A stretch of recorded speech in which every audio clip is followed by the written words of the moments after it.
What is up, awesome people, and welcome to Top 5s, the series where I share my opinions with you guys on a variety of topics, and you guys do the same down below in the comments section. So today I'm going to be looking at my top 5 worst Mega Evolutions. Wait, shouldn't that be worst 5 Mega Evolutions? Top 5 worst contradicts itself. Anyways, rules that apply to this list is simple. This is based purely off my own opinion, so without a doubt you guys will probably disagree with me, which is perfectly fine. So keep that in mind before hanging me from a spit above a raging fire for naming your favourite on this list. And this was extremely hard to come up with since I only really dislike a few Megas, so keep that in mind as well. And because I know my opinion isn't the only one out there, and since this is for fun, be sure to leave a comment down below and tell me what your least favourite Mega Evolutions are. And without further hesitation, let's take a look at the victims.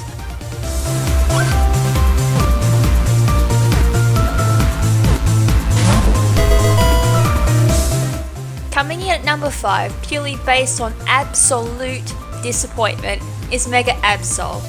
Oh, how dreadful that sounds to hear myself say that. I've loved Absol from the moment I first saw it in Ruby and Sapphire. However, its Mega Evolution to me was meh at best upon its release. Absol for me was seen as this menacing looking Pokemon. Its deadly sharp scythe-like horn thingy and tail, and even the fur draping over its face looking like a scythe. Indeed an omen to anyone who gazed upon this awesome beast. But its Mega Evolution failed to keep that menacing aura to Absol. Instead, it got a fabulous makeover instead, with the added body and bounce with a beautiful blow-dry finish and gorgeous smoothness and shine look to its coat of fur, especially the fur covering its face. And its wings, well, okay, it's a winged omen now. No flying type added? What's the point to the wings? I'm confused. It's cool and all, but why? The only thing I like about Mega Absol is the little horn growing from the hair extension. Give me the devilish omen look next time, not the angel winged supermodel look for the beauty contest. Next, please.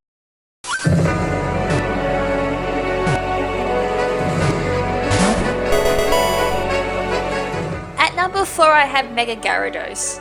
I'm not sure if this comes down to the fact that I'm neutral grounds with Gyarados, or if I just don't like this Mega Evolution because I just plain don't like it because I expected much more from a Gyarados Mega Evolution. My main disappointment with Mega Gyarados was the failure to make it an official Dragon-type Pokemon. I mean, come on, it was on Lance's team in 2nd gen and it learns Dragon-type moves including Dragon Dance and Dragon Rage. Why no Dragon-type? Instead it gains a Dark typing, completely removing its Flying type attribute, making it weak to more types including Fighting, Bug, Grass, and Fairy, and only removing the Rock weakness. Not only that, it trades its immunity to Ground for an immunity to Psychic, and we competitive players know how common Earthquake is, not to mention Fighting type moves, which is now weak to. Not much of a fair trade-off. As far as its design goes, again I am meh.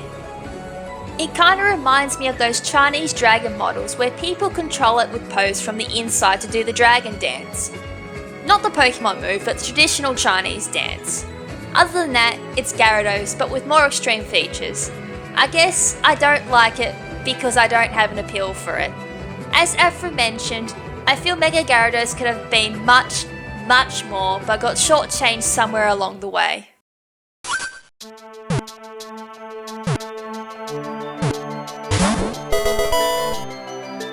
And thus my quest of dislikes for the Dark-type Mega Evolutions continues, with Mega Sharpedo swimming in at number 3.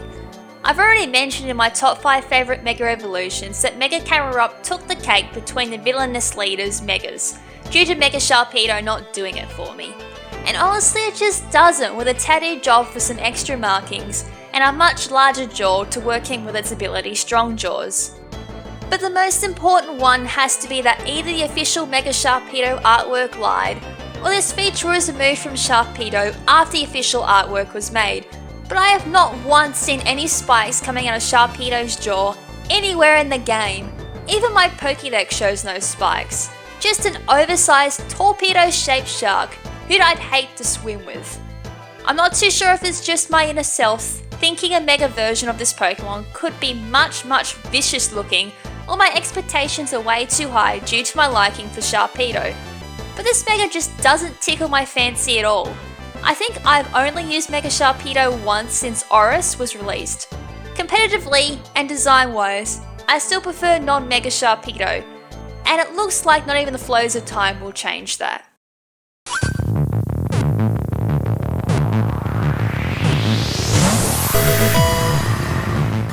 Okay, seriously, what is wrong with me? Or better question, why are most of the Dark-type Mega Evolutions on this list?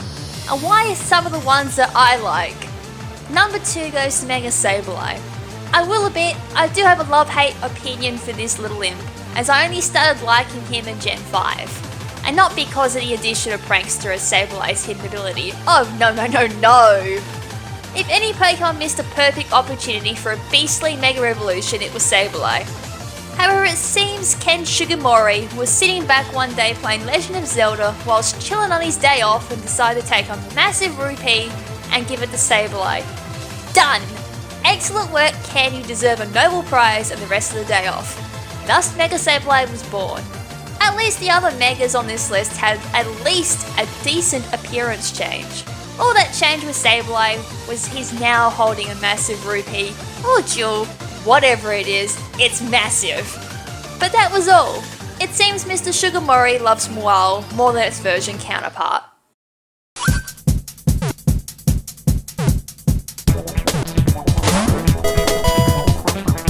Hands up if you think Mega Tyranitar is my most hated Mega Evolution. Well, guess what? You're dead wrong. My number 1 slot is finally not a Dark-type Pokemon. Hurrah! Number 1 is in fact Mega Venusaur. Keeping in mind that this is my list, therefore my opinion, so don't go hyper-beaming me.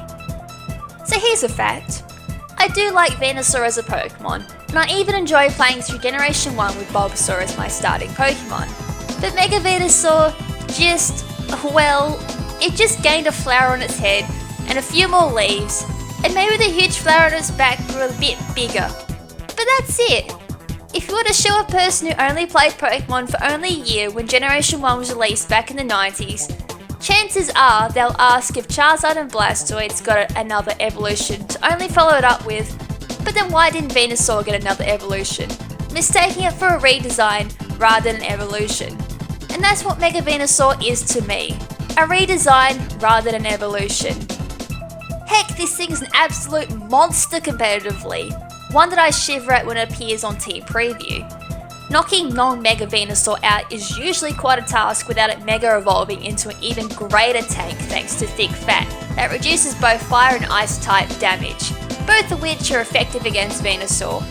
Usually the only way to take this monstrous plant out is to Brave Bird it in the face with Talonflame, or hit it extremely hard with a Psychic type attack if it's not running a specially defensive set. Honestly, it feels like they spent more time working on its stats and ability, not to mention Blastoise and both Charizard Mega Evolutions, that they ran out of time and just said, make its flower bigger, give it another flower, and call it a day's work.